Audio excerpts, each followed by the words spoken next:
We're going to do our classic Kung Fu training. We're going to do a little bump, do some grinding exercises, work on our core strength and our arm strength, looking our whole body together. Then we're going to work on some Qigong. We're going to do some main tendon to build up the fascia. And then we're going to do some conditioning and strength building here and in the gym. And then we're going to come back down and do some pushy hands, sticky hands. Hopefully you enjoy. Thanks for joining us. We would enjoy you more if you came and trained with us. But we know it's not always possible. All right, thank you. Okay, everybody, let's line up.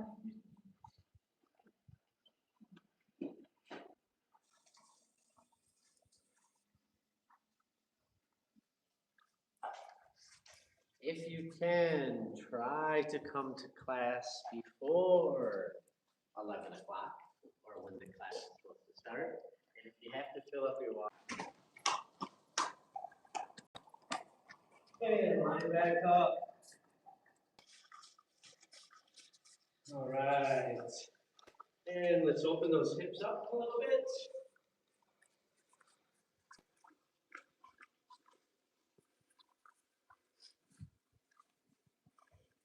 And change direction.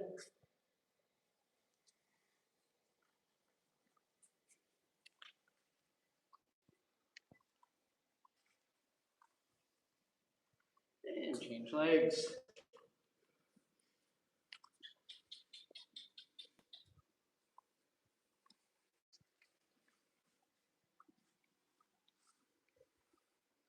Switch directions.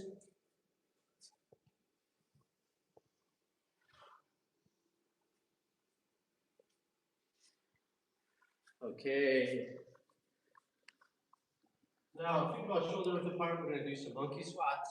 Open that left foot, drop the right knee.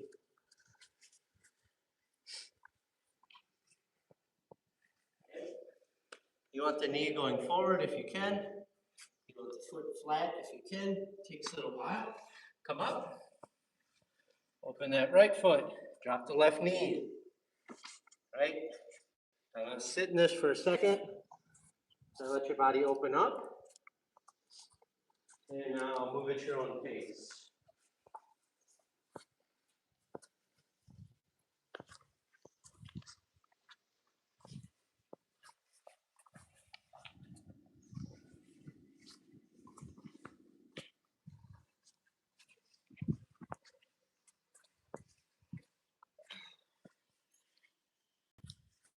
Alright, come on out. Take those legs.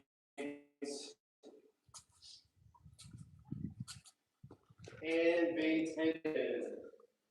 Those of you who maintain, come over here to your right. Those of you who want a refresher, or don't know what I'm talking about at all, come on over here.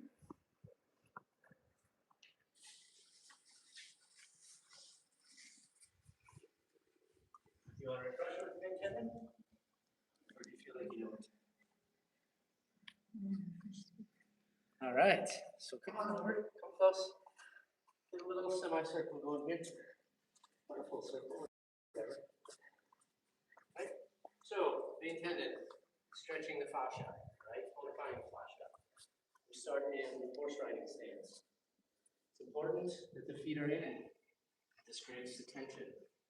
When you drop the tailbone and pull the pelvic bone up, this pushes the knees here. That creates the tension in the legs.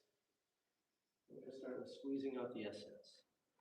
And you're just going to pull the arms down, opening up the joints in the shoulder, the wrist, the elbow. Right? It's on the exhale, so the inhale, nice and relaxed.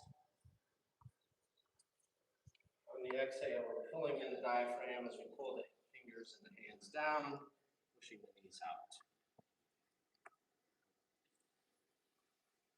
Relax on the inhale.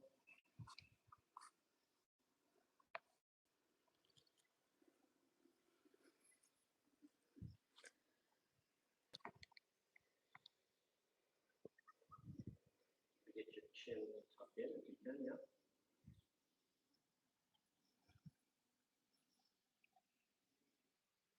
What we're going for here is this kind of elasticity.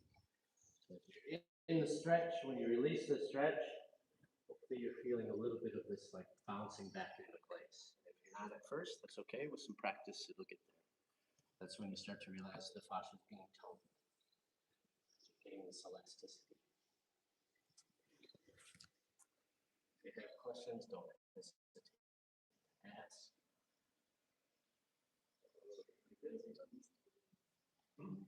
For the mouth. Yep.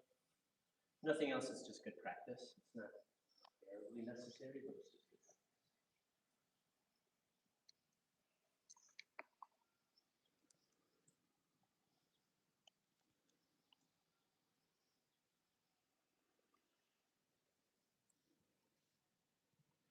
Okay, and now rock spreads its wings. Now initially we would do that 9 times. I don't think anyone probably got 9 breaths in there. We're doing teaching, so I always do a few less, but ideally 9. We're doing like 5 to 7. So here we want our hands shoulder height, and we're going to push it away from us. But at the same time, you're also pulling that elbow forward. So when you do that, this is about as far as you can get. And you're really just trying to, with your intention, stretch out the fascia. Right? Inhale, relaxed. Exhale, stretch. Pulling in from the diaphragm. Pushing out the legs. Try to get a little bit more of that elbow pull coming. So it's not this. It's this. Your arms are a V. Definitely a V, and that's what creates the elbows coming.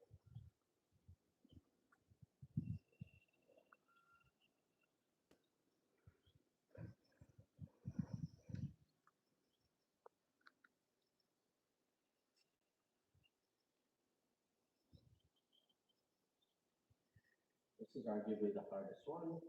Kind of get the feel for it. Because you have this counter movement that's happening, pulling the elbow forward, but also trying to push the hands away.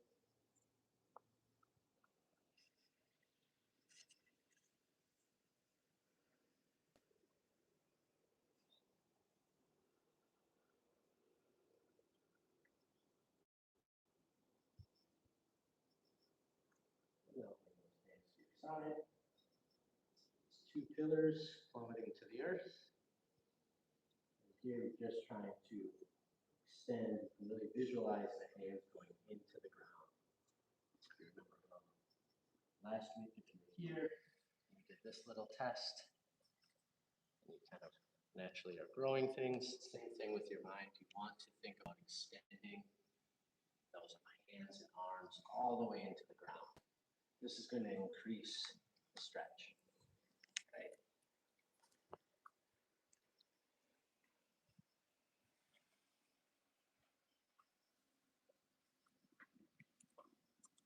Come on, Rob. We're in vein tendon.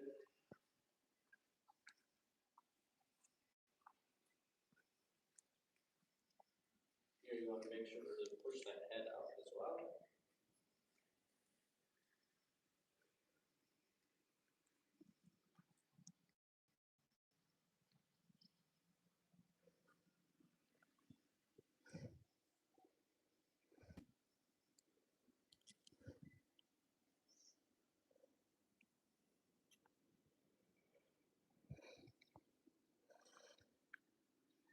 And next 2 dragons chasing the pearl. The easiest way to do this is just to come up with the elbows already down, palms up, and then just turn the hands around, doing your best to keep the elbows down. Right? We want the arms straight. Yeah, just want to try to keep those elbows. So basically doing something like this compared to something like that. Here I'm moving my whole arm. Here I'm just moving my wrist. You want to try to have those elbows down. And here we're just going to go forward, but we're going to keep the chest up. So we're not have the shoulders come forward. Because the chest is out, the shoulders cannot go any far forward. Inhale, relax. Exhale, stretch.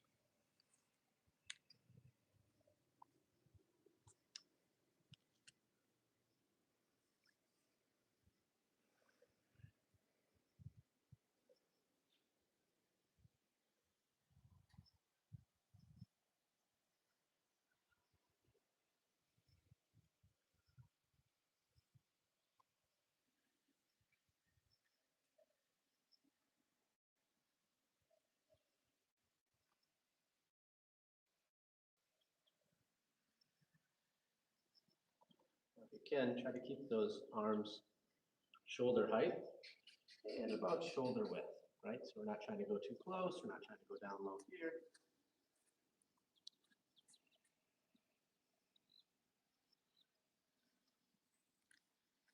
And lastly, we have holding up the heavens to stabilize the earth. So here the feet can just be either straight or slightly open. We're going to do the squat. The arms are just out to keep balance. We're not trying to tense them or tonify or stretch the arms at all. It's just balance. And the key here is keeping the back vertical. So you want to avoid this. If you're starting to do this, just go to here. If you can go all the way down, great. But you don't have to. It's not about how far down you can go. It's about keeping the back vertical. So we're going to relax on the inhale as we go down. And then on the exhale, pushing through the head, really visualize lengthening the spine, pushing that head all the way through the ceiling, and then relaxing on the inhale, going back down. That's fine. Yeah, just keep the feet flat, exactly. Keep the feet flat and try to have the back stay as straight, as vertical as possible.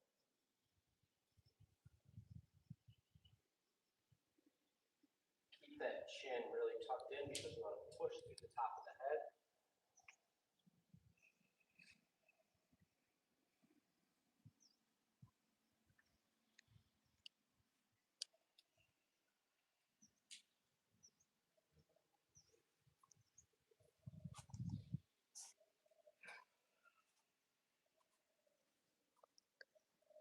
More.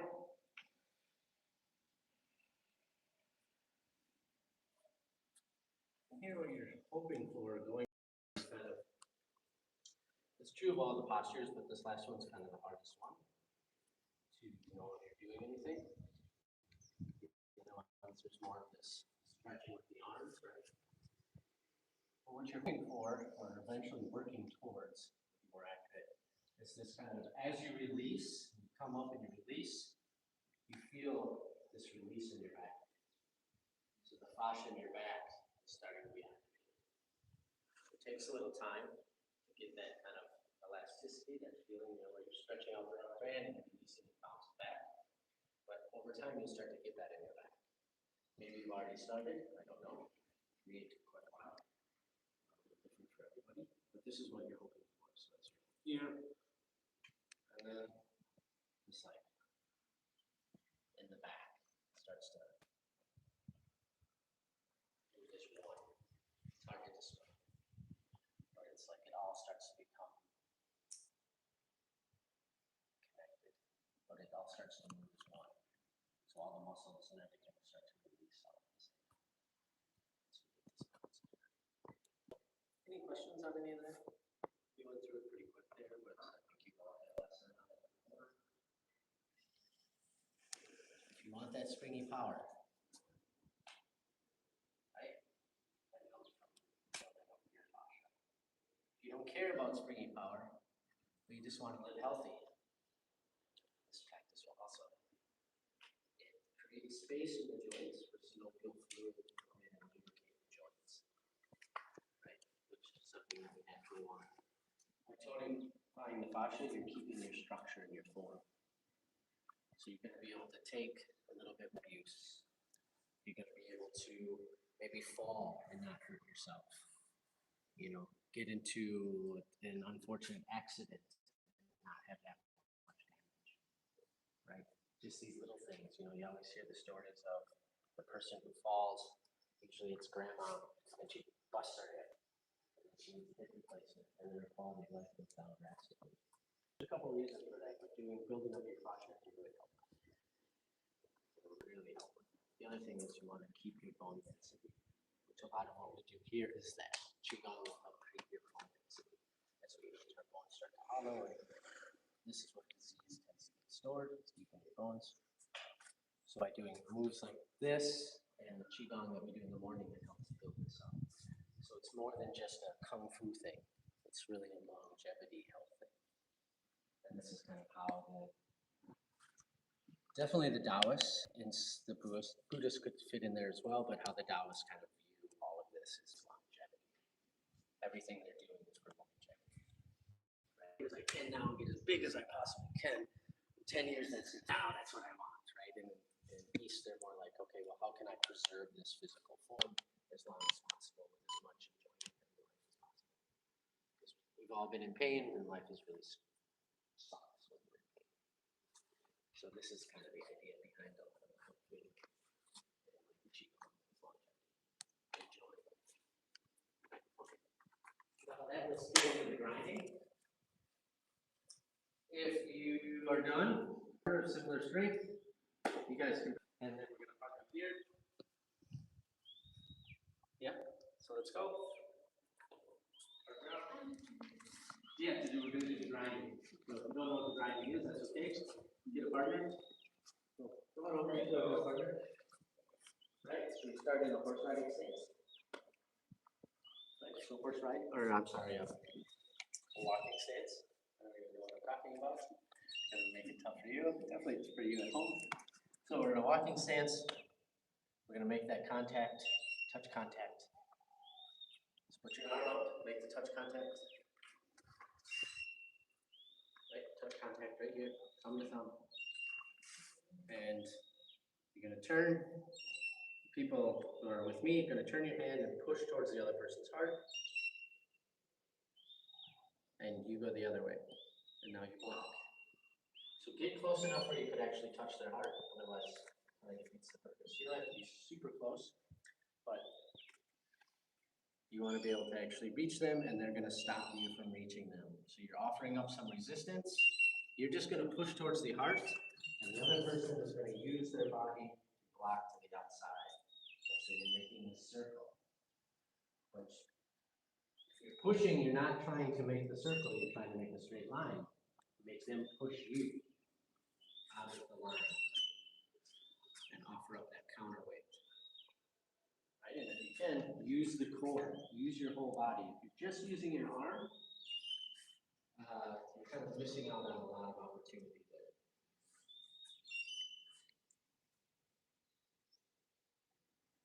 Because a part of this practice, one is building up arm strength, yes, but it's also teaching us to move our core in one way. So try not to lean so much. I push you. Yeah. We don't need to lean back. See, when you come and make a circle, when you go touch the shelf and make a circle. You can use the mechanics, stay centered, but pivot on that line. Use the legs, use everything, but not so much the sway.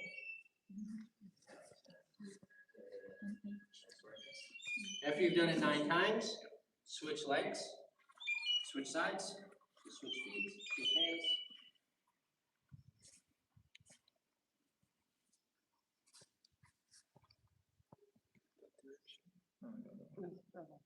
Yep, there you go. Again, really try to use the whole body.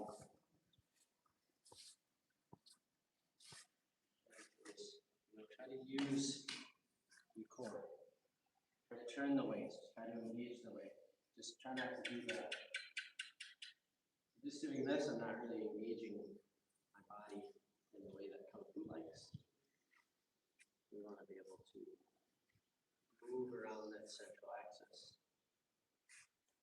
Offer up some resistance. Make your partner work for it. Make them sweat.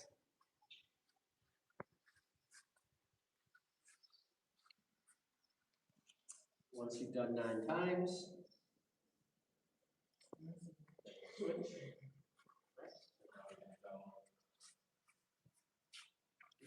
Right foot forward, and it's going to make a half circle this way. Right, so you make a half circle.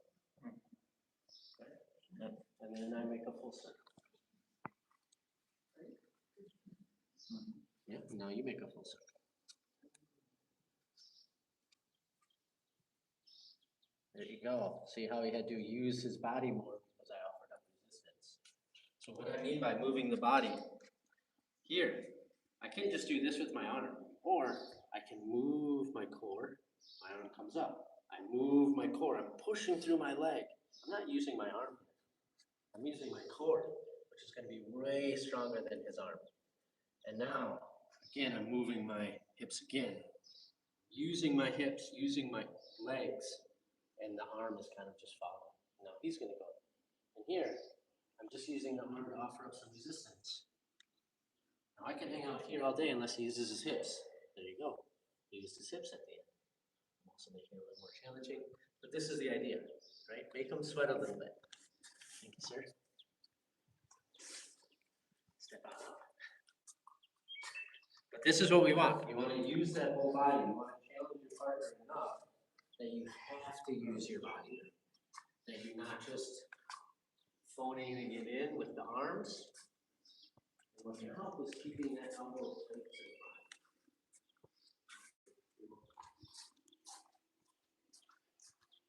Once you've done 9 times, you can switch sides.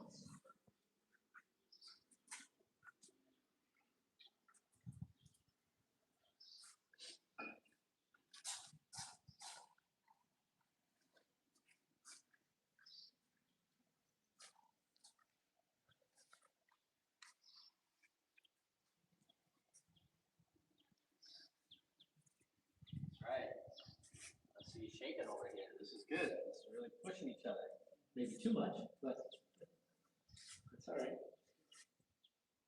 Use those hips. Use your whole body, not just the arm. Not just the arm. Use the body. Use the legs. It's a major function of this practice. It's teaching us how to use the whole body.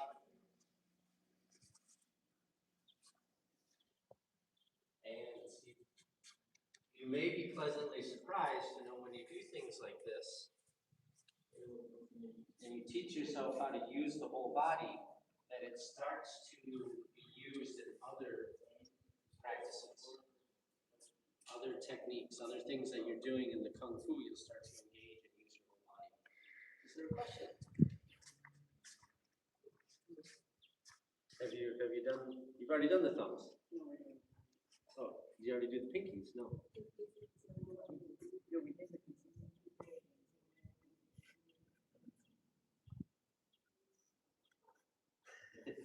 Yeah. Okay, so once you've done the thumbs, both sides, and you do the pinkies.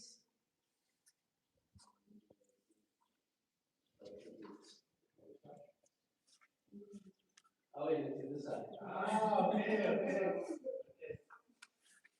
So now you got thumbs, the other side. Okay. Good job.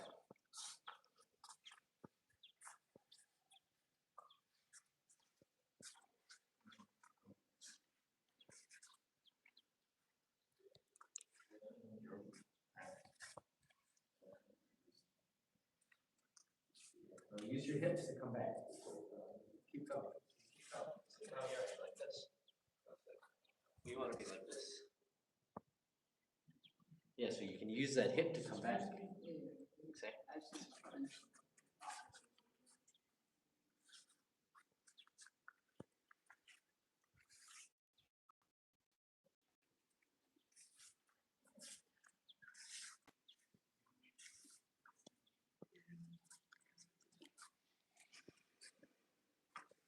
Yep, and the other thing we're teaching ourselves here is how to rotate around the elbow, right? So we're going from an upper block to a lower crane block.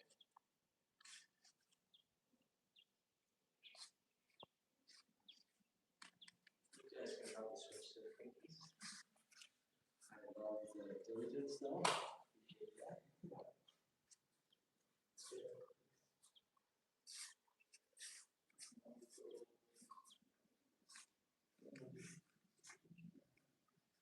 Well, yeah, if you start off pinky, pinky,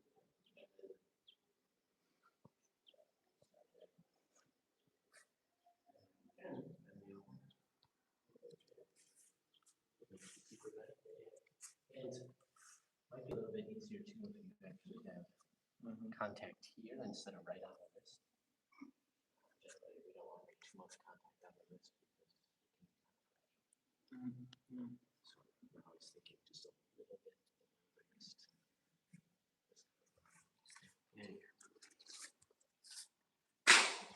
Okay, well done. All right. As soon as you finish, have a sip of water. I'll sip. Obviously, as much as you need, and then let's get into some kids. Any other routines?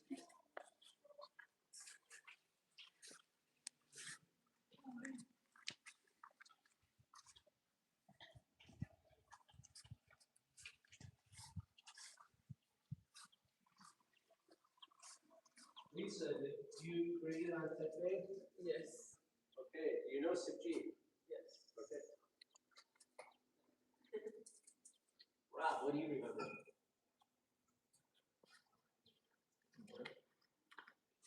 You know some kid? Sure, yeah, why not?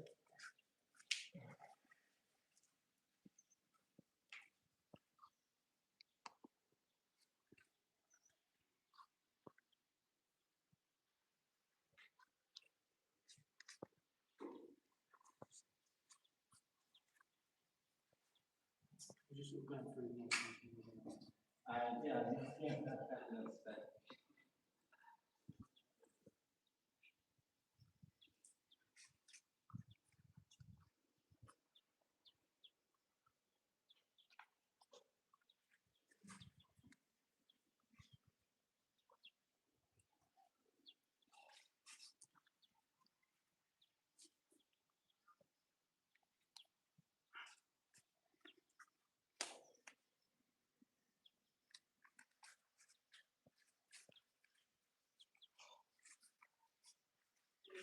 More or less. I sort of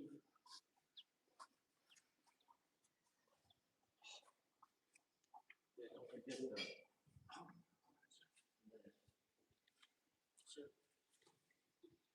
After this.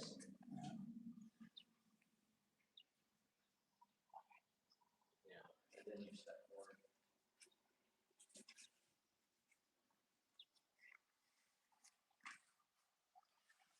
Don't forget the breath at the end there. Okay. So how much do you guys remember? It's like, no, looks good, Rob. Keep going. 50%? Only for me is to supervise the breath.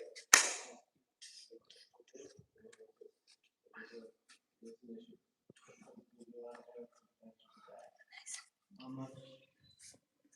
You remember the whole thing? You just learned the 3.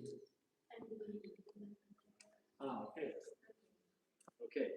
And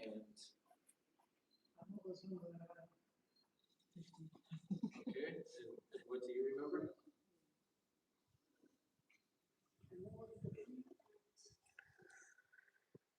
Okay.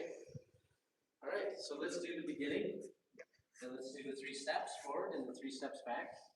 And then we can add to that. Yeah. But just to make sure that we all know what those 3 steps forward are, 3 steps back. And I can take a look. Okay. All right. Start with our bow. Hands come up. We step out. Do our salute. We show we have no weapons.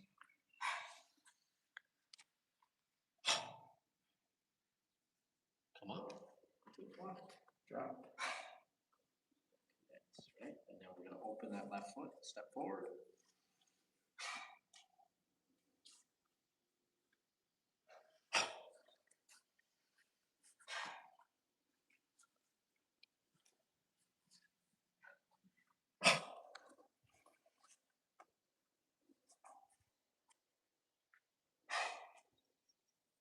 After 3 steps forward, take 3 steps back.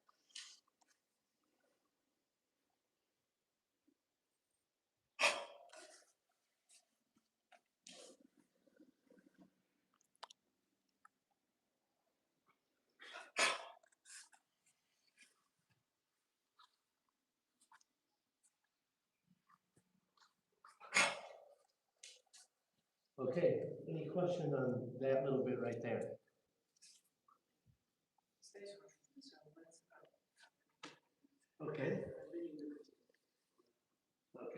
Yeah, this is gonna be your, this Repetitions for me, yeah. is gonna be your biggest lesson coming years, right? Getting that, muscle memory, Yeah. getting the transition from watching to into your own. Yeah. Yeah. That's fine. We all learn a little bit differently. So so it's there, it's right here, but it's not so remember. Yeah. Anyone else? Then I want to know about the diaphragm breath. Okay. Like how to do it? Yeah. Okay. So what we're doing is we're inhaling. I'm holding my breath. I'm holding my breath. I'm holding my breath. And at the same time that I'm pulling in my diaphragm. Very similar to what you do here. Where you pull in, and lower down to the end, or pull in your diaphragm. Everything's tensing here. And then when I can no longer hold it comfortably, you don't have to hold for as long as you can. That'll disrupt your rhythm. You do want to hold, and then it's just a, right? So if you just inhale, pull in your belly, keep pulling in your belly, hold, and then just release the belly.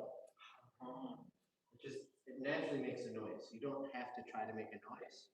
If you're trying to make a noise, you're kind of missing the point. Yeah. So it doesn't matter if you make a noise or not. Right? So you're like, it's like, it doesn't have to be that. The point is, it's just this. I breathe in normally, and then once I finish the inhale, then I start to tense up. Or is it a bit of it at the same time? Like I'm Yeah, it's the breathing same time. and It's called tensing. Yeah, it's called reverse abdominal breathing. Yeah, so we have a whole master class that Master Ian teaches about this. So I'm not going to go into crazy detail right now. But yeah, the idea is you're pulling in the diaphragm as you inhale. So, and then you just keep pulling it in. In the beginning, I would say don't worry so much about pulling it in with the inhale. No. If you forget, it's fine because you have all this that now you can pull in it even more. So if in the beginning you don't remember to reverse abdominal breathing, which is difficult because you're trying to remember everything else, then it's okay to just inhale and now start pulling it in. Right? And then you can kind of build up. But there's so much to remember that's going on that we don't want to get bogged down mentally. We want to get into the practice, because as you get into it, then you can start to feel it, and then you can start to get to know it, and then the muscle memory will start to come. But if you're stuck in your head before you even try to get to the muscle memory, it makes it very difficult. Right? So if you can, pull it in right away, but if not, you can just do it after. It's a very good question, because that's arguably one of the hardest things. The other hard thing is being able to relax in between the breaths. Yes. So yeah, I think everyone maybe. So we're doing upper block, right? Double upper block, and then you drop the hands forward, and then just like when you do sleep to the sun in the Shwanyam, it's the same kind of idea. Where you just curve it around. So they're here, and they're just kind of creating, and ideally you're making this V. I don't have much mobility in my shoulders, really. So this is the best V I can make. Some people, their elbows can come all the way in. In order for my elbows to come in, I have to collapse the chest. We don't want to do that. I want to keep the chest up, inflated. So, and this is just kind of like, you're kind of condensing. Getting this tension here, like here, without flexing, but there is some tension. Yeah, just drop them forward. Come on. Forward. Okay. And just turn it around. Yep, and try to keep it, yeah. instead of coming way out here with your block, try to keep the elbows as much in the center as in front of you. Because what am I blocking here? Right? My whole center is very exposed. So I'm like completely open comparatively to here, where I'm a little open, but my hands are at least in front of me. So I can deflect if I'm over here. It makes it clear.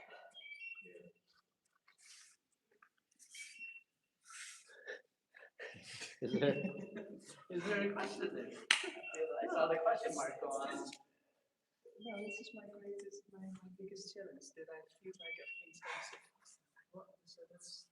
It is going So, fast. but I'm okay with just going on with repetition because I want to feel the pace first and then go. That is So, the key to come It's through. sometimes. Yeah. Yeah. But you're smiling, so this is good. You seem to have a good attitude about it. And it is going fast. It is. Because we don't have people for a long time, so we pack a lot of information in. And so there's a ton of information. So oftentimes it takes a couple weeks before even like, oh, okay, now I actually know what class this is and what we're trying to do. It just does, you know. And when you think about, okay, well, what's a couple of weeks in something that you do for 20, 30, 40 years? A couple weeks is not, it's not even very much in a year. Yeah. So, yeah, it's okay. You're right on the course. You're right on the course.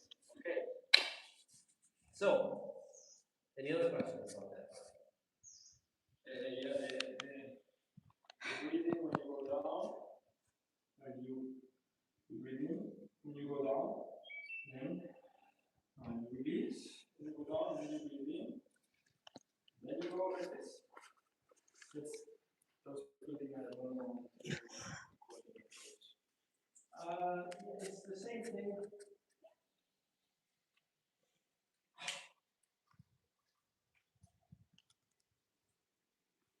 But you then you breathe in again. And when you manage this, like fast, not so much. I keep it. Then I mean, naturally you're going to need to breathe in. So, I would say,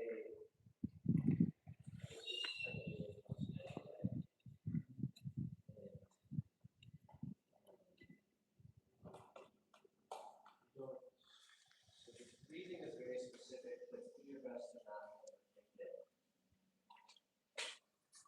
Are you taking off? Yeah, it's not working. So like, right here, I ground. I just exhale. Keep getting the tail.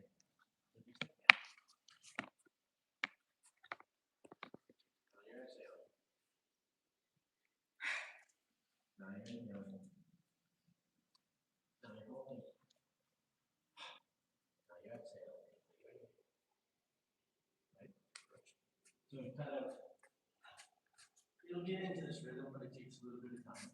And if you have to take an extra breath in between something, that's okay. You're learning it. Right? No one's expecting any kind of perfection at all. So in the beginning, you might be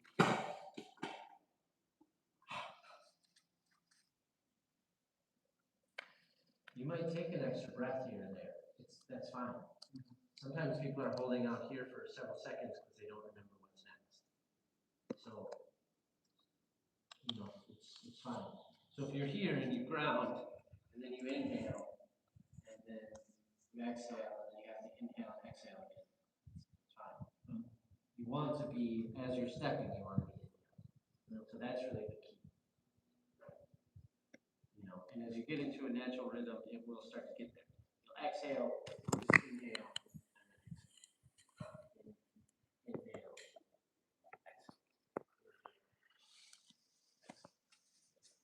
Okay, so let's get the end. Yeah. I'm dropping my flies. Are you okay, Rob? Yeah, I was just watching. I was listening to the tutorial when I was trying to watch. Yeah. And so the end. It's a little tricky because my back is to you. But easy. We'll just do the best we can. We're here, right? The right foot should be back. You're going to open that left foot, step through. Block/punch. So you want it to be shin height and roughly coming out at like a 45-degree angle. So if I'm thinking this is a 90-degree angle, right, I'm coming out at a 45. So if I'm standing in the square, my hands are going towards the corners. I could be blocking when I punch, or I could actually be punching. It can be really cool. So here, I go here. And then from here, you squeeze the shoulders together. And then come forward. Squeeze the shoulders back and track. And you want the right arm on the outside, and you're trying to hit roughly here. But we don't want to hit like this because you could hit wrist, and that can be not so good. Right? So it can be mess up your wrist.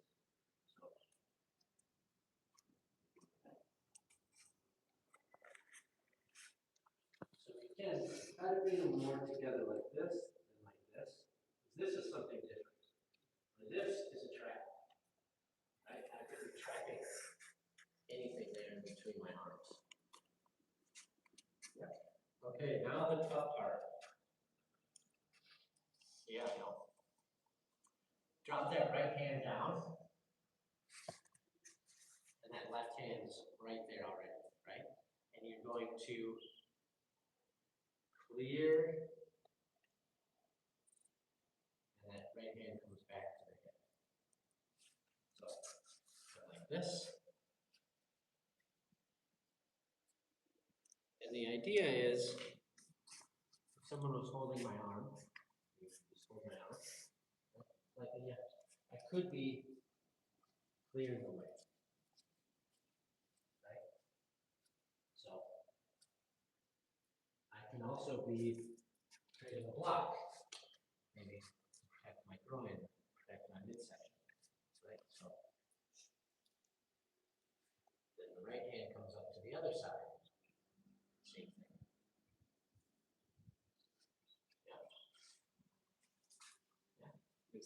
Okay, so from here, we go step.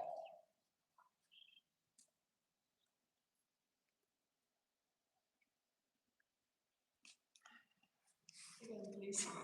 Yeah, I figured as much. Like I said, this one's tough. So we're here. We step forward. We block. We stretch back. We track.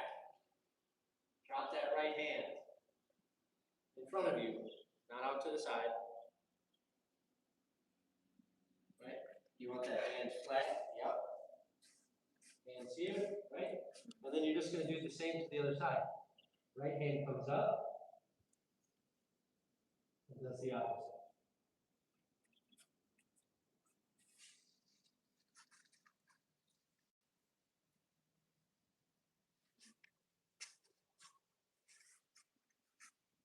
Yeah. Yeah. And now the other side.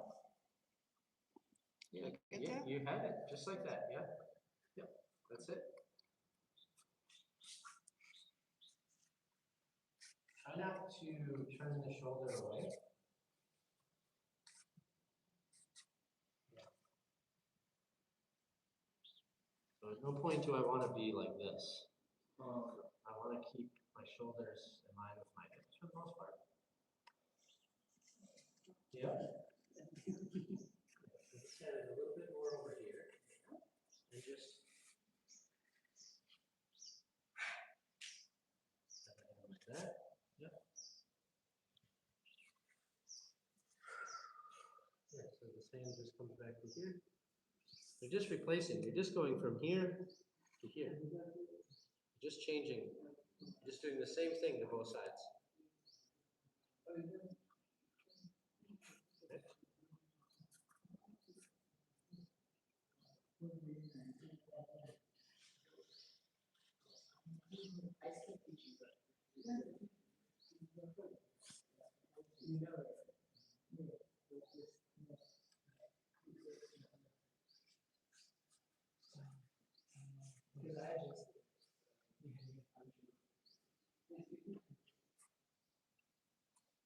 Okay, let's go through it one more time.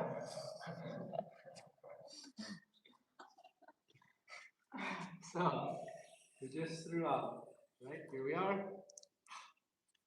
Step forward, lock. Bring the shoulders back, track. There's this kind of like, right here, you're a rubber band, and then you release it. And it just naturally wants to come forward, right? Drop the right hand. Come down with that block with the left, bring the right hand up, come down. So there's multiple functions that's happening on this move. The hand does not have to touch the arm. It's better if it doesn't. But you're just thinking, I'm using the energy of both of them, right? So I'm not going, and if someone was grabbing my arm, your tendency is to want to pull it away. So here I'm pulling it away and clearing something off. Or I could also just be using that energy to block a kick, right? Or block something. Then you're just going to bring that hand up to the other side, get the same thing. This is really difficult to get the springy power in the beginning. Just get the best. Don't even worry about springy power, just try to get the movement.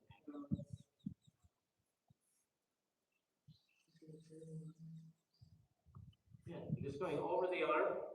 And the advantage to having the hand like this is you can get that snap in the end. But you don't have to. You can just do this in the beginning. You just get more power with the turn. And then block. Left hand. Yep. So I'm going to block. There you go. Just like that.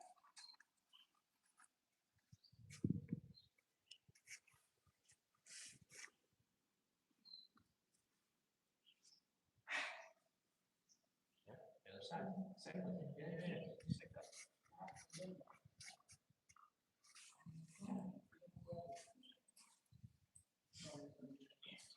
Okay, so I'm going to add to it just so you know the end. If you need a refresher, no worries. That's what we're here for, right? So, we've just done, actually let's do the whole thing. Muscle memory ourselves. We're here, you go, lock, track, drop the right arm. Left arm comes down, right arm goes up, right hand comes back. And now we're right in position. Shoot the left eye. Shoot the right eye. Turn the right fingers facing that way. And now we're just going to shuffle back. So when we shuffle back, we push off the front foot. Bring that to the hip. And it's just going to turn around. It's going to turn around like this. Opposite hip. Bring it to the opposite hip. Opposite hip. The other hip. There you go. Yeah, but this one. Yeah, the opposite hip is this. Yeah. So this is my right hand, I'm bringing it to the left hand. Or the left side. And you bring it around. Right? So it's in front of you. Straight in front of you. And the arm is straight. Everything's straight. And the elbow is as close to the center as you can get with being comfortable. I don't want to be doing this. And then the left hand, what's going to happen there? So in the beginning, when you do this, right, everyone do this with me? Right, we just did this. Now just bring your right hand down. This is how you want to finish. Yeah. Well, so, right? So how do we get into that position? From here, when we shuffle back, you bring it here, it just comes out like that. So, let's go through that sequence again, and then we'll go through the a little bit more. So we're here. Right over here, step, lock, trap. Drop the right arm down. Here, put the right hand up, down. Left comes out, right comes out. Hand comes over, shuffle back. Bring that hand to the opposite hip, the left hip. As it turns around, both hands come out. Again, elbows as much to the center as possible. This is not what we're looking for. I want always to guard my center.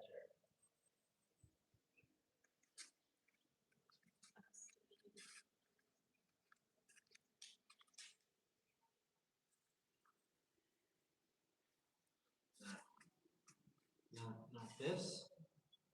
Straight. Not bent. Palm not up. Palm facing.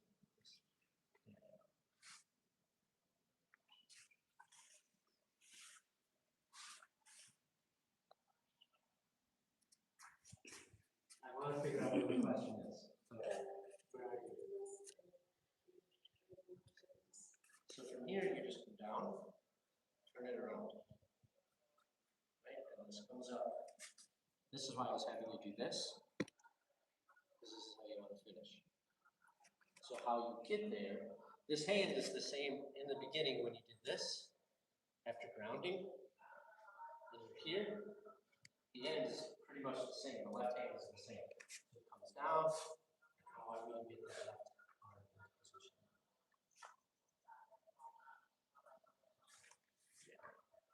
Again, not here. This is true for everyone. The elbows are not in line with my body. The elbows are in front of my body. This is not good kung fu because I'm leaving the most valuable part of my body open. This is where all my crucial organs are. That's why we always want to have the elbows in front. Same with pushy hands, sticky hands. That's why we don't want the elbows way out here. What am I defending right now? Nothing. In my pretty face. You know?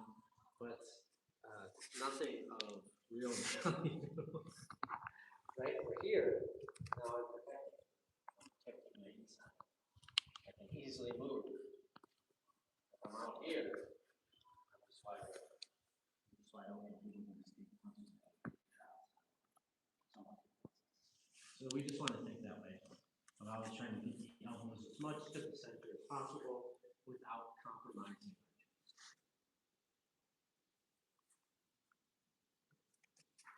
Okay. Yes. Yeah.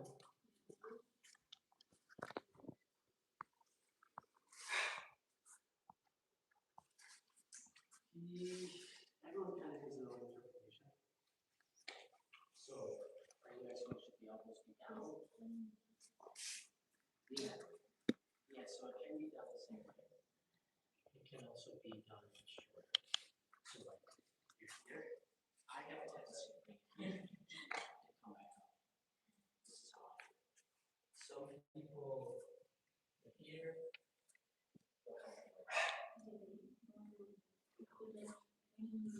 Definitely don't want to do that. Yeah. You definitely want to keep those elbows kind of down. You don't ever want to flare the elbow out. And it's not because we're just being weird about some technique. It's because when you do that, you can damage your elbow. And as you start to, in the beginning, you don't have to worry about damaging it too much. But as you start to really get power and a lot of force, you start doing that to your elbow, you can cause some real damage. Especially if it's like, oh, I'm doing this 50 times a week.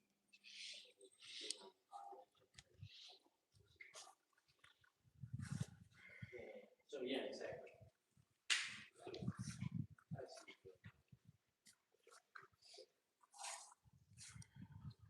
Okay, well, any questions on that? Repeat it one time, sure, sure.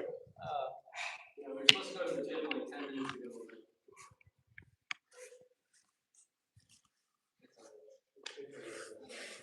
This is important. This is the tiger crane. This is the base. If you can master this routine, this particular routine, it's 90% of the tiger crane. It's all within this routine. There's that much in this routine. So that's why I'm saying no one's expecting you to get perfect, because I'm still figuring it out. It's one of those practices. Even though it seems really simple, there's a lot that starts to happen internally. So just trying to get the structure right. Okay, so let's go through the whole thing. Yeah? Yeah? Let's all do it together. Yeah, okay. Get your lazy bones off your bottom. All right, here we go. Wow.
Okay.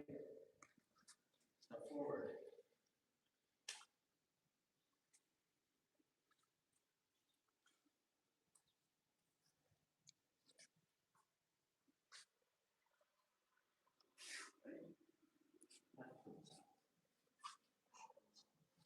Turn it. Back. Bring it to the hip and turn it. Back.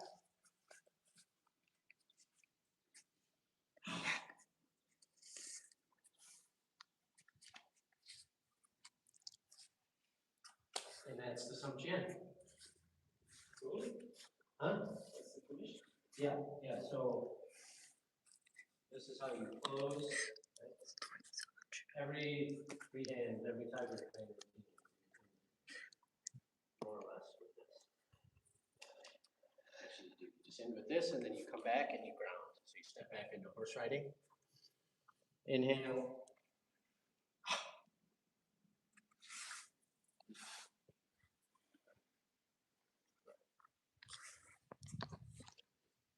Yeah, any questions? No? Everyone's exhausted or what? No energy? Okay, so we're a little late to the gym. So maybe we just do the training down here. Yeah? It's conditioning. So let's grab a little water, have a little water, and then we'll set up the station.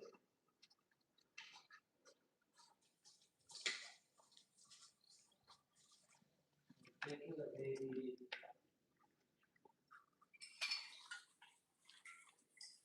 adding a couple stations. Yeah. Have some fun with it. Okay. Yeah. Perfect. We can use this one.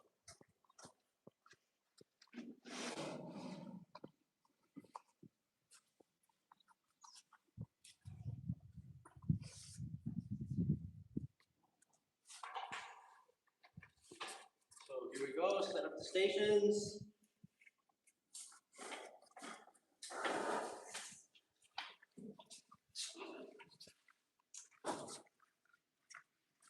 So I'm going to create I'm going to add 2 stations since we're not going up to the gym. We're going to add the dummies. Right? We have 3 if you need to, but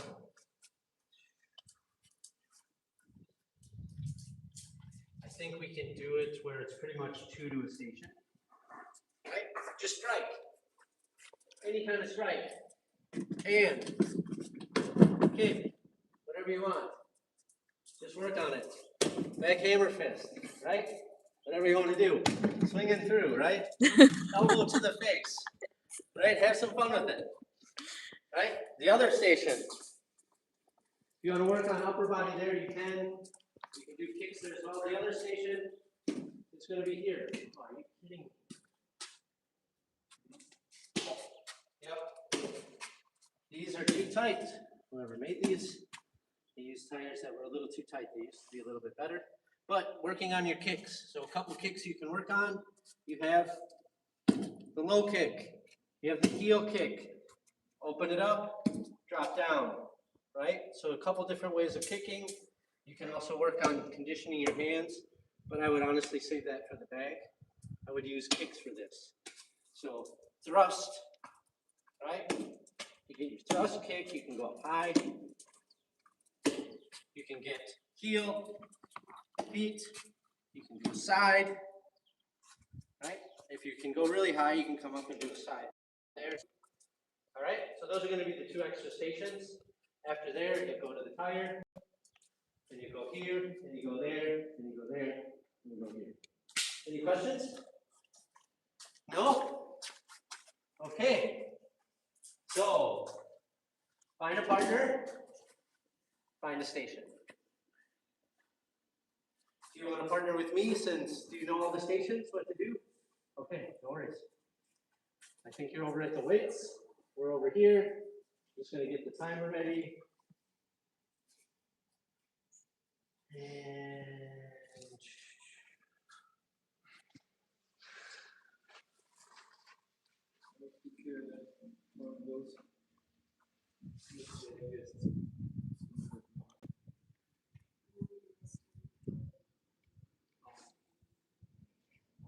okay. Everyone ready? Get into position.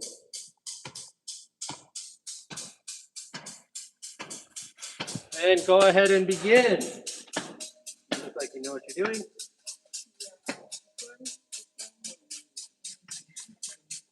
Yeah, you can even do, yeah, this one's all right. It's not the best for this, but like a push-ups is better. Doing push-ups is better, but this is okay. But yeah, you can kind of, all those are good. We can do the back of the hand too, which is a little different than a fist. It feels a little different. But yeah, any of those is good. Any kind of way it's interesting. You can get your whole body into it. That you're doing, so never mind.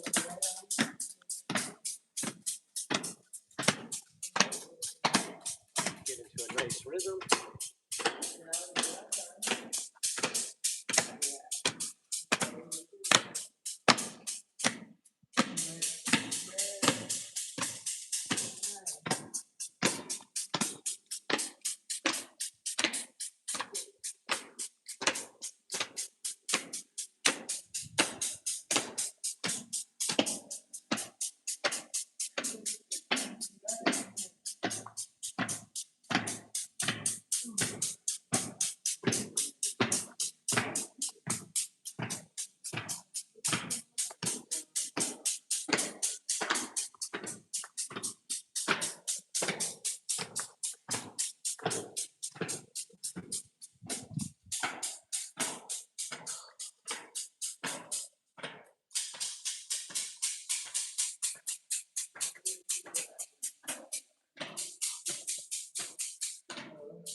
Nice.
And relax, shifting stations.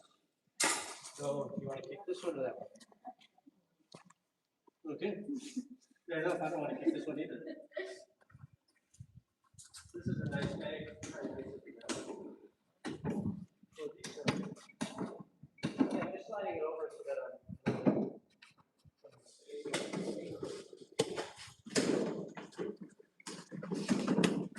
You ready? Begin if you haven't already.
And relax.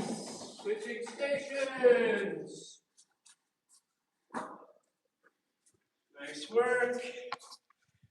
We're on this station.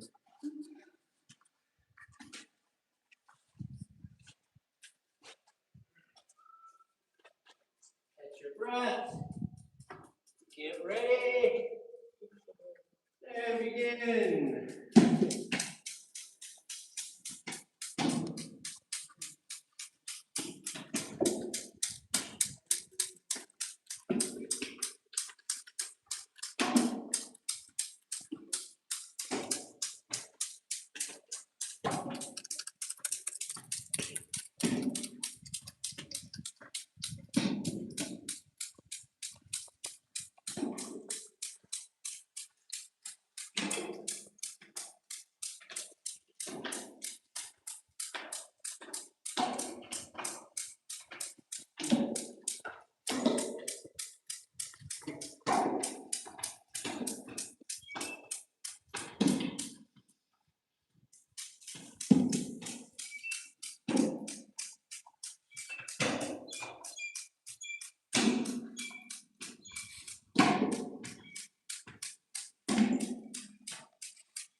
A little bit. Here I am positioning my forearms and my shins. I'm making little micro fractures as well as deadening the nerve, less nerve sensitivity, and then these little micro fractures, the calcium comes back, goes in the bone, makes the bone stronger, so making it physically stronger and then making it less painful by deadening the nerves. So that when I walk, I don't feel any pain, and ideally the other person does. Same with the shin, same idea. When I'm kicking something and I feel pain, ideally I want to give them pain. Ideally I don't want to give it either. I want to live a peaceful life, but that's not always possible.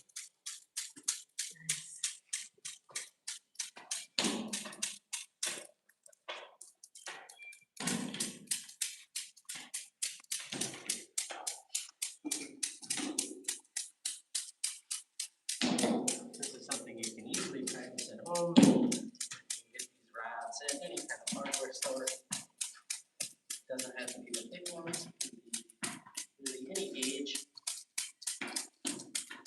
Key being consistency.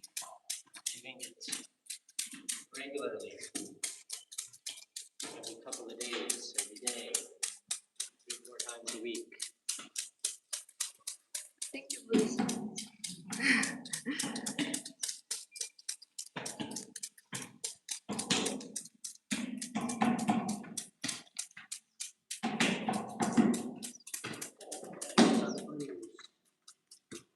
And relax, switching stations.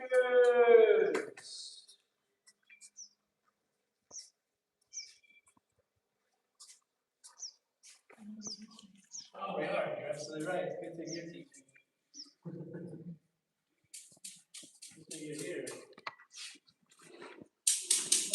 And you're probably thinking, I've been waiting all day for this, Buddha-san. I want to hit these things. Don't take away my experience. Go ahead and begin. Right, so now we have these great dummies. I think it's Bob and Ralph. Right, and so we just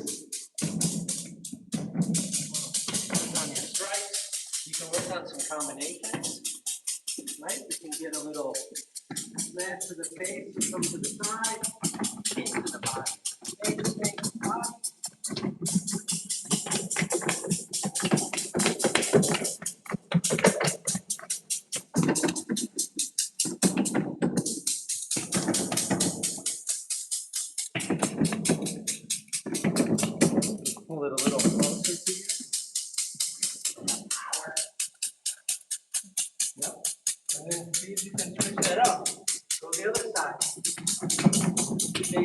body.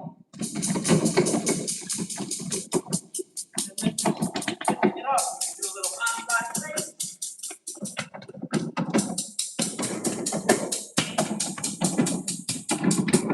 Different variation.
And relax. 2 more stations.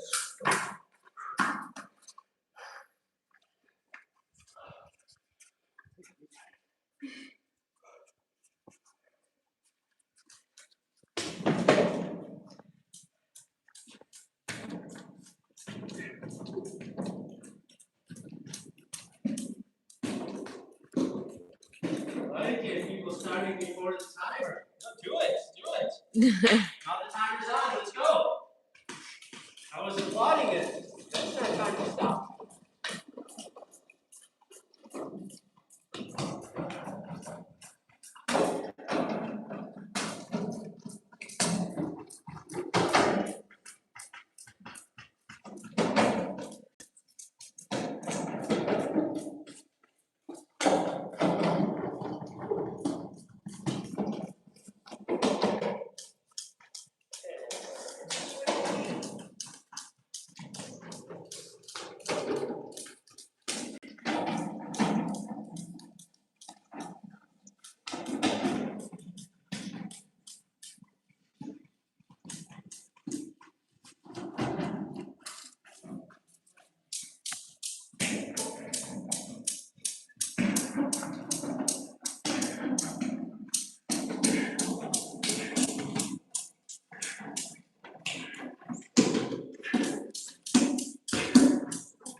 You okay, Rob?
complicated.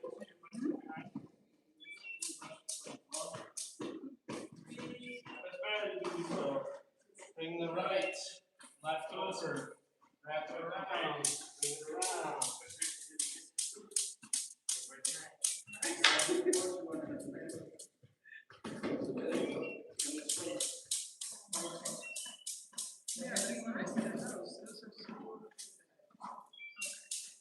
Oh yeah, as you come here, comes around, wraps up, wraps under. You're kind of making these two separate figure eights for eating each other.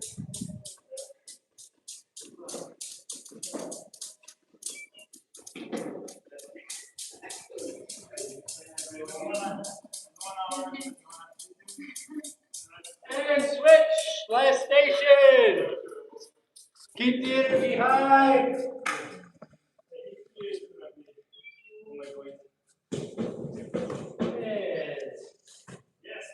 Here we're doing some more conditioning. Let's condition our forearms a little bit. Go ahead and begin. Yes. Begin at the same time we have deadening the nerve. Not so much making micro-corrections with this. Definitely deadening the nerve. A little on the edge. And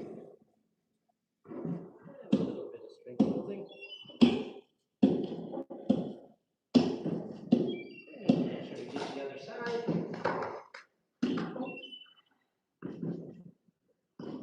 And here it's all about how much weight you want to put onto the forearms.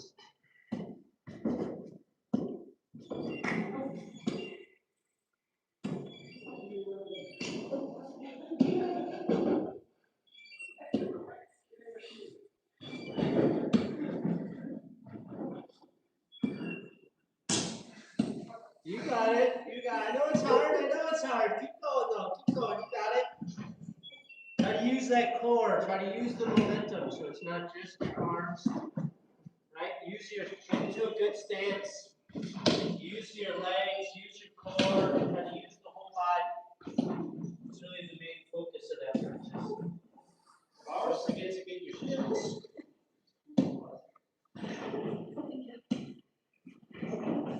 This is quite challenging when you have bruises on your shins.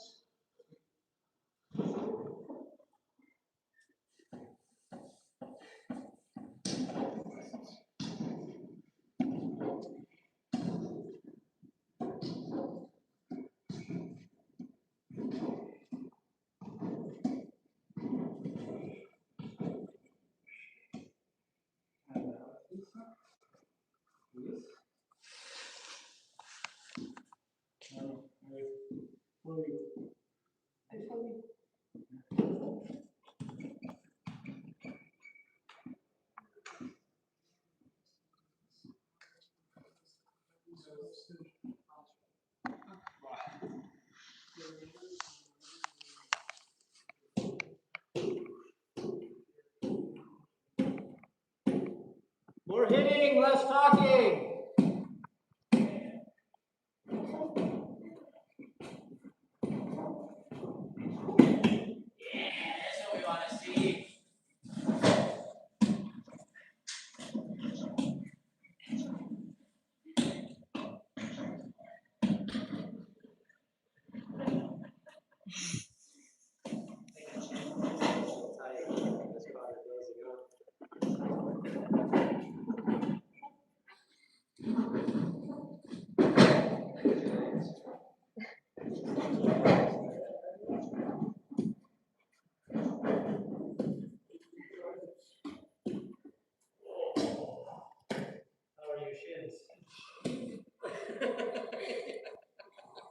Yes, this is what we want. You're smiling and telling me how horrible it is. Yes.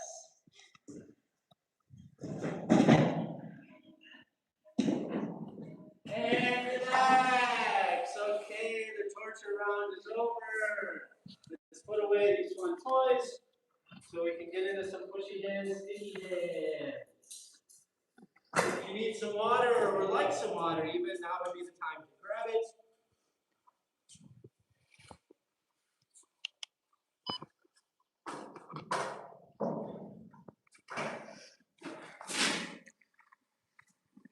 Good work, everybody. Little modified gym workouts. Hopefully you got a little sweaty. If not, you can train a little harder next time.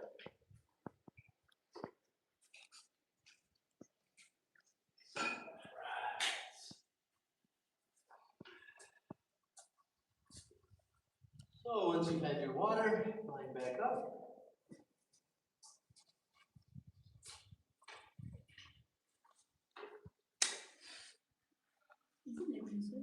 Huh? You shouldn't condition for a time the strength in it. Do you lose the strength in it? Is it like muscles? Or once you done it, then Once you've done it, it's forever. like if you condition, yeah, is it like forever? They would say it's not, typically. But I would say yes. So it's like you do the conditioning, you stay at that same level. This is a good question. You do the conditioning. If you've done it, now you're good. And the answer is yes and no. So you've done it, so you have shifted somewhat. You have like, especially if you've done conditioning for a while, you know, some of the instructors would come back and they'd be like, oh, I haven't done any conditioning. What they don't, they still don't get bruises because they've conditioned enough. So it's like at your peak of conditioning where you're like, oh, I condition 3-4 times a week, you're your peak. If you drop that down to once a week, your level of conditioning will come down as far as like your nerves will start to come back, your sensitivity will start to come back. Unless you kill the nerves, but we're just deadening them. Okay. So you can kill the nerves, and Muay Thai, they do this a lot. That's why they kick. Like if you're kicking wood structures, like all the time, this will start to kill the nerve. And then you won't have any sensitivity. And some martial arts are geared towards that. Kung Fu generally wants some sensitivity. So we deaden them. But the sensitivity will come back. And even if like in 2 weeks or 2 months you came back and you did this, it would feel like you probably never did it again. But if you did this for like 6 months and you came back, it wouldn't be that big of a deal. You know what I mean? So there's like this buildup that happens and you lose some of it, but not like all of it. Kind of like with muscles, where like if I worked out really intense for a year, I'd get super strong. In 6 months, I wouldn't be as strong, but I'd still have some of that muscle. I'd still be stronger than I was by that previous year, right? So use it or lose it, but it's like never fully goes away. Maybe if you went years and years and years, right? But I've gone weeks and come back and it's there.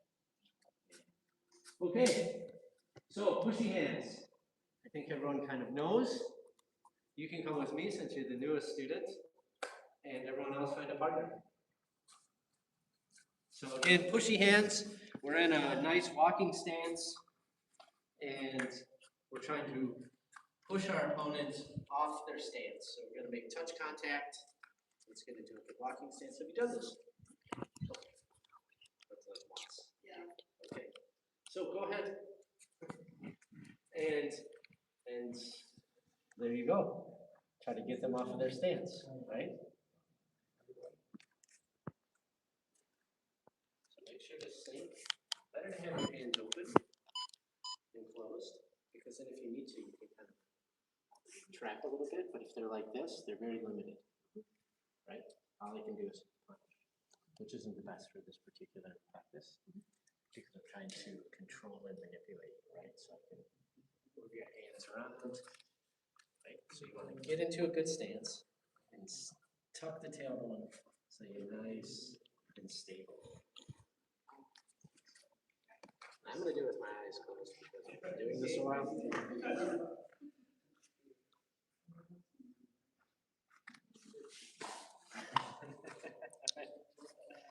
My foot came up too, but so this is kind of the idea of some of the things you can do is if someone pushes on you, you can kind of condense it. You started pushing on me, and I can hold it, and then I can bring it back. Right, so you're moving the energy. This is to connect with the other person's energy, and then try to move it. And the idea is if you could do this in a scenario, you would have control, like I would have control. So the question is, what are you trying to do? Because all it feels like is you're just doing this. And this, instead of pushing on me, you're pulling me away. Right?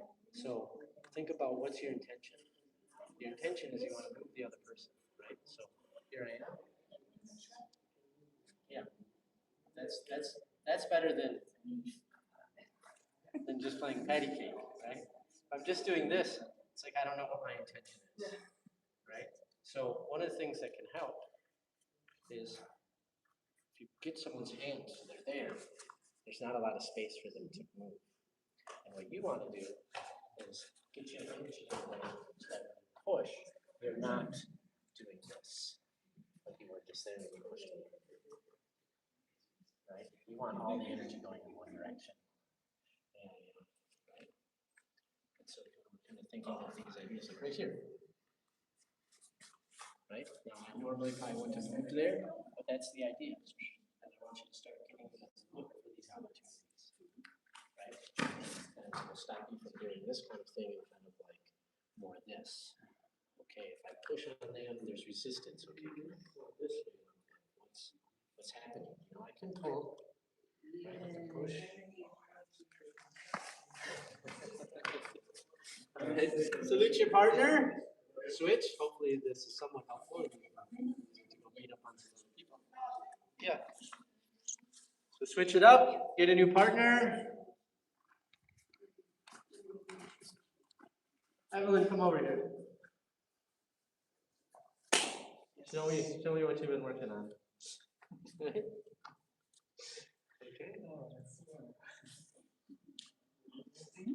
This is a good idea, right? Being able to absorb that and get out of the way. Yeah, that's good.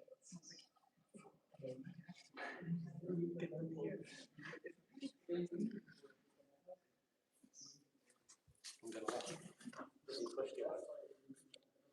Pull. I mean, I wouldn't necessarily focus on trying to get. That's a good one. So if you can get that, if you can get it without them being fully aware. So if I do something like this and I put it under this pressure, you're starting to know what I'm doing. Right? So you're gonna counter that. Where for here, I'm kind of pushing. Right? I'm kind of finding the energy. Oh. Right, there we go. Okay. Right?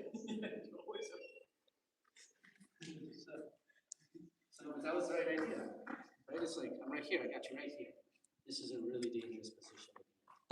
Really want to drop that in. Yeah, and try to wrap it around mine. And now you're in the top, kind of maybe power position. Use that energy against me. Push.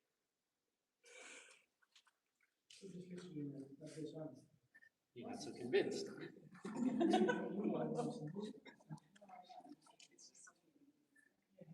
That's good. No, you don't want to. That's okay. Because you'll learn. Because someone will take advantage of that. Right? So you want to just try to connect with that energy, right? It's like, what am I trying to do? I'm trying to push on that person. Okay. When they're trying to push on me, you're going to push on me with this hand. Right? I want to get that out of the way. So you have nothing to push on. Yeah. So I'm going to keep my hands here, but I don't want to do this. Because this is a really dangerous position. Kind of helpless if you're pushing on it.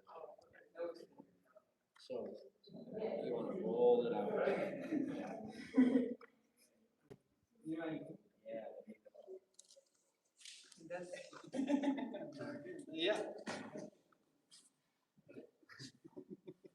So part of this is going to be for you to sink into the stance and really imagine rooting yourself.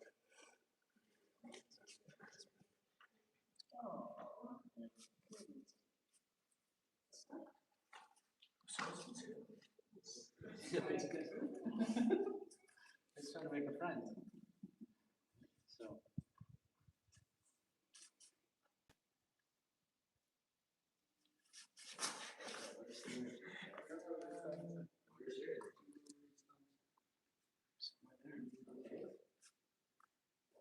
Power through right there. See, you held up. You went. You went. So here, you're just resisting.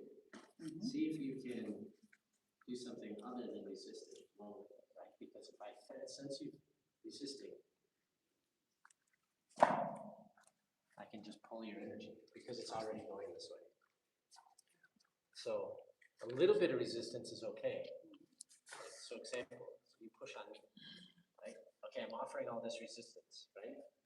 But instead I could just reroute it, right? So instead of trying to push against you and try to out-muscle you, instead I want to out-technique you,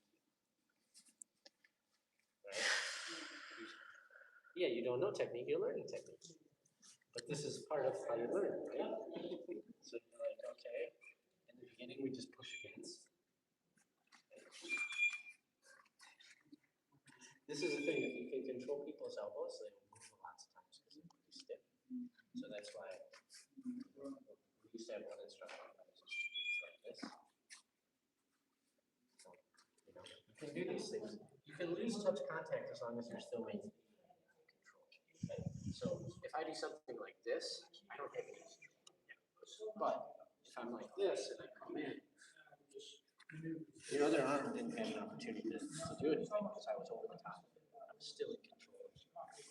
Something like this, and it's here. It's like you don't have any.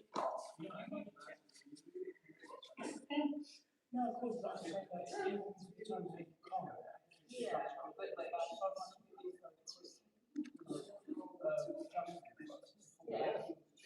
Just try doing anything. Just try, yeah, exactly. Just try doing anything. The other thing to think about is where don't you have a leg or support? I don't have any support here. I have support here, here. So if you pull here, I'm going to have good support. If you push here, I'm going to have good support. If you push here, I have no support. If you pull here, I have no support. So these are kind of some of the things that can help you as well, right? It's like, if I just push onto your back leg, you're pretty stable. If I retract, not so stable. Yeah, and the same thing, right? Pushing this way, you're pretty good. If I just go back, yeah. So then, okay, salute your partner. Hopefully that's helpful. Yeah, come on over. Find your partner. Last round of sticky hands. Then we'll get our pushy hands, excuse me, then we'll get into some sticky hands. Okay. All right, Rob.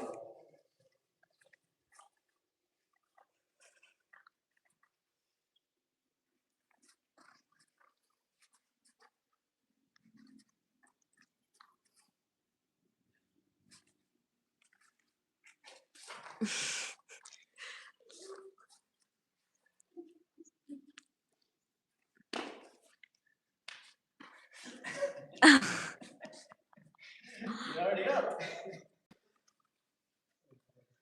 I'm going to bend your knees so far forward. You drop down, but your knees are really forward.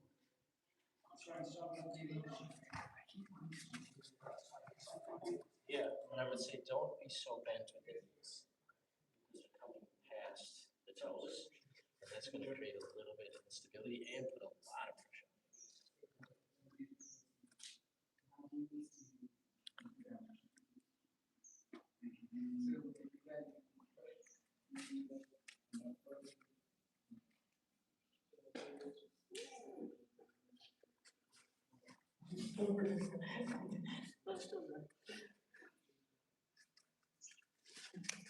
There you go. That was nice.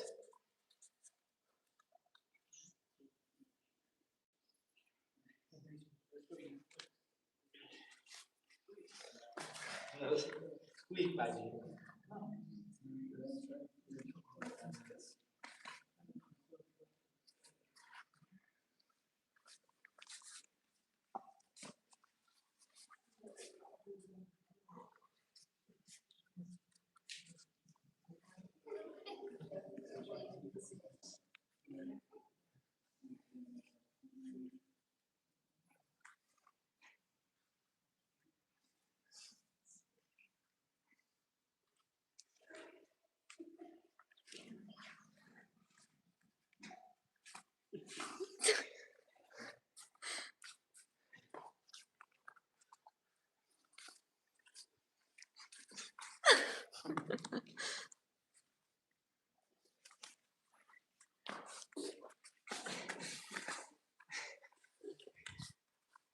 Okay, one more. There you go. And switch it up. Okay, now we're going to move into sticky hands. You can put your feet. And everyone else find a partner. Are you leaving? Okay. Yep. 10 minutes. You have to go. That's okay.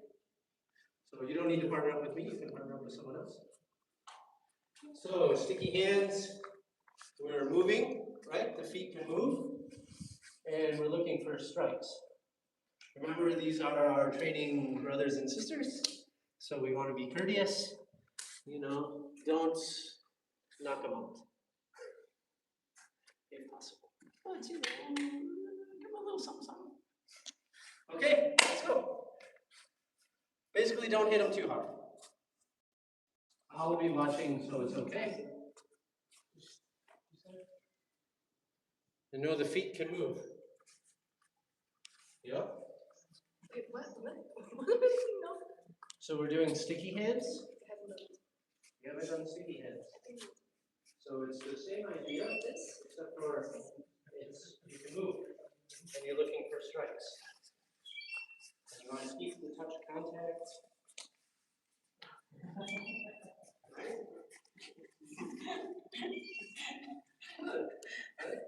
So I'm keeping the touch contact. Yeah, I'm looking for. Right now, I could have done that, but that's not really going to do anything. So try to make it a worthwhile strike. Right?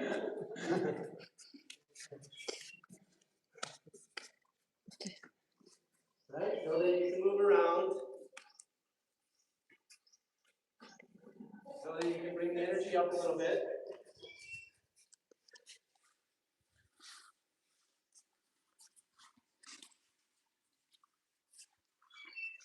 And if your opponent gets a couple of strikes in on you, just reset. If you can, stay flowing. But that can be a little challenging, especially in the beginning.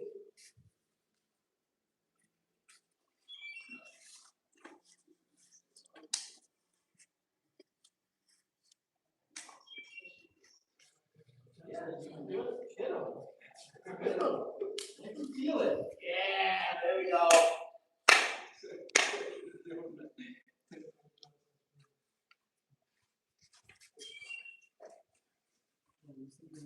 Don't be afraid to make contact. No one's going to get hurt here. It's going to be okay. No one's going full out. But go ahead and make the contact. Let them know that you could have got that strike in. Right? Even if, Master talks about they used to bruise each other back in the day. Yeah, at the end they have all these little red marks. Right? So the key being defense. And you're only going to probably get in a couple of shots. Right? And keep your defense up. So get touch contact with both. There you go. Nice work, Rob.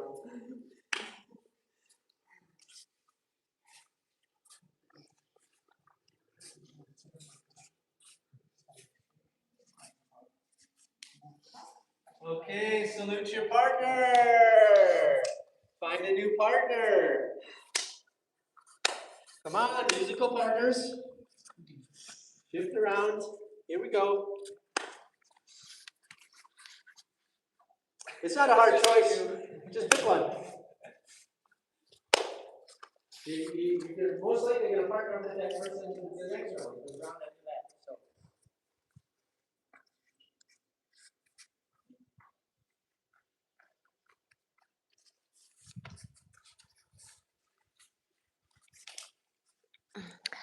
Ooh, I heard some contact. Yeah. This is what we want.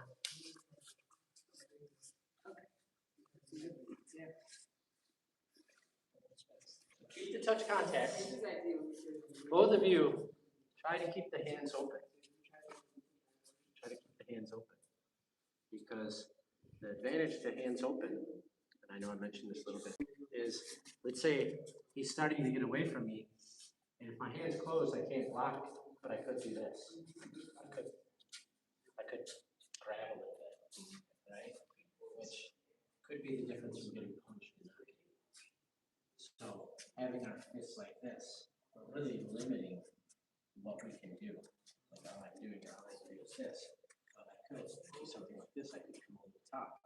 And now because my hand's open, I kind of have positioning.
Yeah, that was a good one.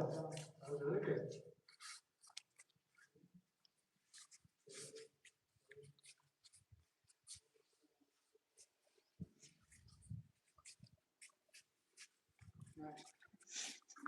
Okay, you want your feet to mirror your opponent.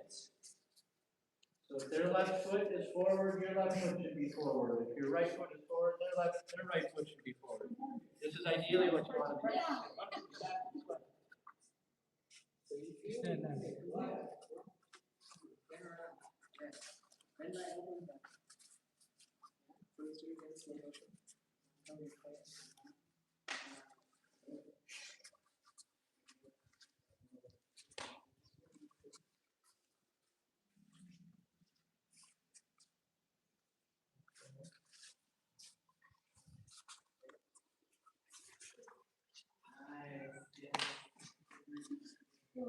Now see if you can get more than one strike.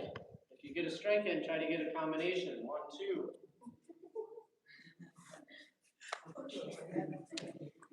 Okay, salute your partner. Find a new partner.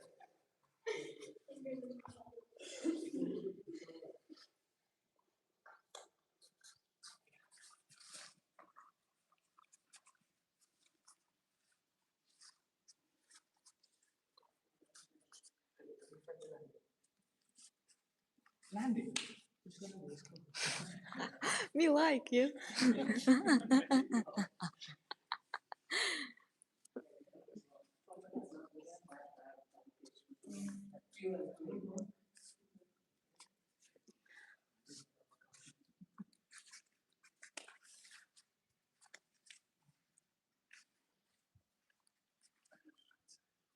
Always better in something, depends how track from track like that. Best. Whatever, obviously. But if I come inside the track, you can use it. then that's back in. So from right from there, just slip. Yeah. So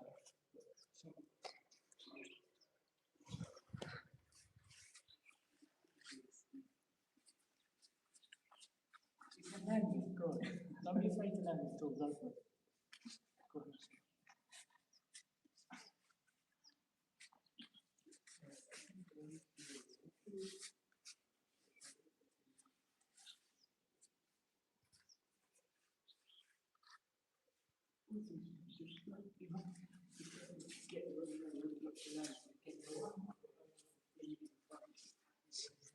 Good.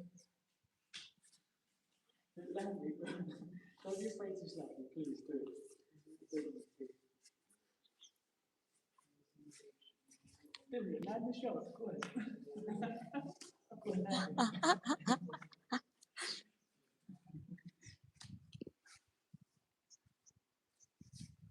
You have to get something out of it. You have to be able to get the practice.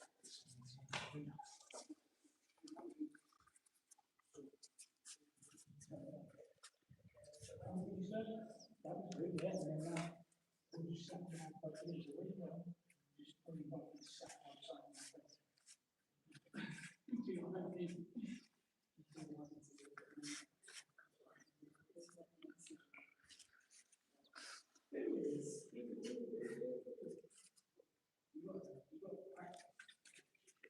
And salute your partner. Nice work. One more round. Let's go.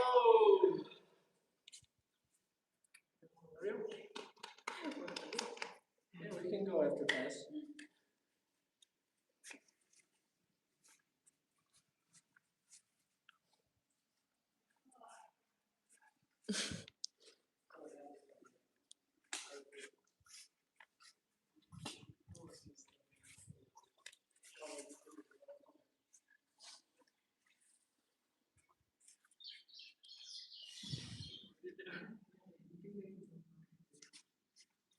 Don't make a little contact, make a lot of contact.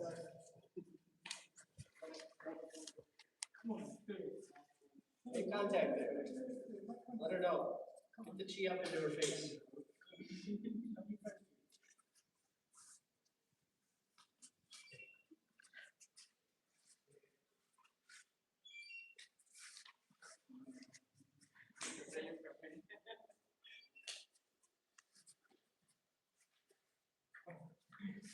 Keep the touch contact.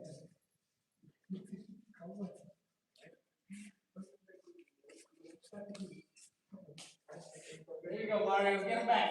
Get him back, Mario.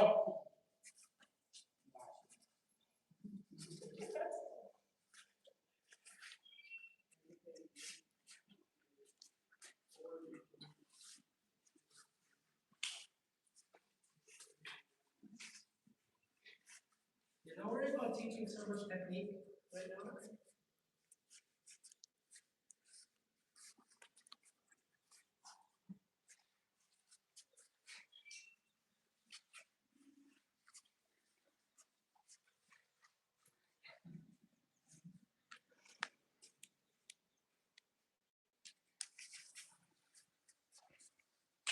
And salute your partner.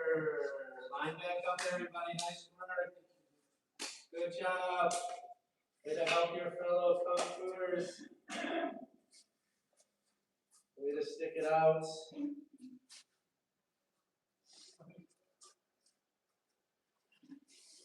Yeah, that's fine. That's fine. Okay. And bow. Thank you so much. And see you in our class. Have a good lunch. Thank you for joining us online. As always, we'd appreciate it more if you were here with us, training with us. We think you'd appreciate it more as well. Either way, have a great day, enjoy your evening, and take care. See you next time.